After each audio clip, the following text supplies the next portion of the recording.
director's here. Here we go. So, Andy, Yeah. first of all, obvious question is why did you decide to take up this project?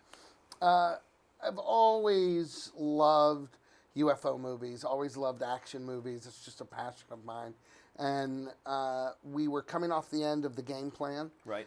with Dwayne and I and Disney. It was a great working experience. And as I was in editing, they asked if I knew the original movie Escape to Witch Mountain, which I had loved, and said, would you be interested in sort of exploring the mythology and doing a new kind of different reimagination of the world? Mm-hmm. And said yes. It was such an easy, that was an easy yes. Went and had lunch with Dwayne, started talking about what our next project might be together, pitched him this. He loved it. He was on board, and before I knew it, we were off to the races. The rest is history. The rest is history. All right. So you say you're a big fan of UFOs, aliens, and things like that. So everyone's got their own, perception of what an alien might look like, and Dwayne even said it in the film, short little green people with antennas, right? But you've perceived them, or you've made them out to be cute, innocent, loving, adorable kids. I know that's the way they were originally, but is that how you really perceive aliens to be? I was born in Roswell, New Mexico. So I'm at the birthplace of sort of. So you've modern seen some UFO stuff. I don't want to. It's classified. I'd have to kill you. I don't want to have to kill you right now. That's so rude. I'm a guest here. I think that we have two types of aliens in the movie because we also have Siphon. That's right. And when Siphon reveals himself, he does not look like cute little children, and they are from the same planet. So. I think one could also make the argument that they have adapted and look the way that they look because they sort of fit in. You would never notice them. That's one of my favorite things about the UFO convention in the movie is everyone's there dressed up like aliens, talking about aliens, and two kids walk in.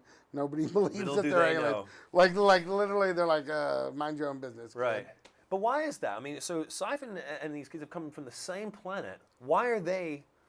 why do they look the way they do? Why does Siphon look the way that he does? I think Siphon's probably a more realistic portrayal of what they look like in terms of he was genetically bred by the military. So I think that in that culture, on that planet, there are probably multiple ways people could look. And I don't know 100% to say that that's exactly what the kids would look like if they got back home. Right. But I do feel like, there are all kinds of creatures on our own planet that have the ability to become chameleons. Sure. That sort of can take on the color of a leaf or can change. And I sort of think that that's what our kids do, too. I think that our kids look very much like what we would not expect, and it makes it easier for them to go about their business. Right on.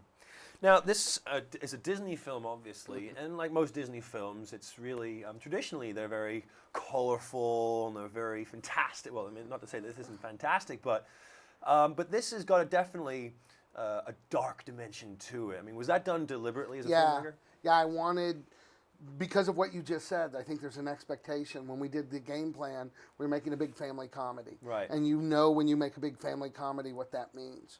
Here, to do a sort of conspiracy theory action movie with UFOs and aliens, I didn't want it to be lighthearted. I wanted it to be darker. I wanted it to look dark.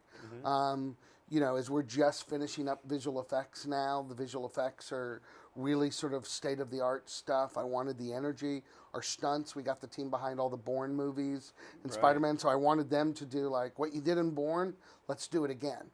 So... yeah, I wanted it to feel much more like a movie that I could go see and just love seeing the movie. And that if kids came to see it, great. They're going to come because it's Disney. They're going to come because it's a big family adventure. But it's much more of a darker, edgier film. That's true. And obviously, it's not a remake. I'm going to try and use my words carefully here. It's not a remake. I'm going to watch what you say, sir. It's a reimagining. That's correct. That's it, right? That's what you said. Then it's absolutely correct if that's what I've said. So, the original movie was great in 1975, and even that was slightly a spin from what the original book was. The book was much darker. Absolutely. And so when they made the original movie, and its subsequent sequel, that they both had much more of a Disney 1975 approach. Also, that was pre-Star Wars, pre-E.T., pre-Close Encounters. So even our version of what science fiction was very different. Yeah. So now, I didn't want to remake that. I didn't want to tell the story of Tony and Tia. I didn't want to tell the story of what Jason O'Day was doing. But I love the imagination of what Witch Mountain stood for. And I love that there were key elements in the original book that talked about, you know, kids from another planet and what that planet might look like and how it would interact with us. So those were the elements that I really wanted to play with.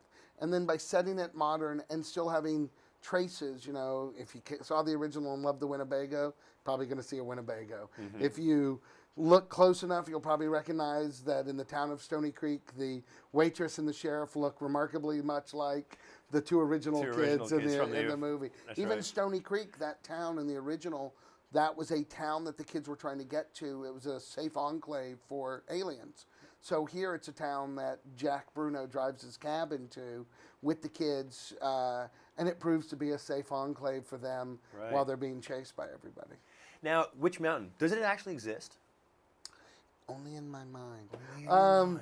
You know, I think it's an amalgamation of things. It's certainly elements of Area 51 that are in there, but we went to Cheyenne Mountain in Colorado, which is where NORAD is based, and it is a big underground facility where the government and the military do a lot of things, you know, sort of round the clock. They do a lot of things. They do a lot of things. I will say that there's a poster at NORAD, which is of the entrance of NORAD, and inside they've superimposed this kind of Photoshop version of a spaceship that's there, and it said Cheyenne Mountain prepared for anything.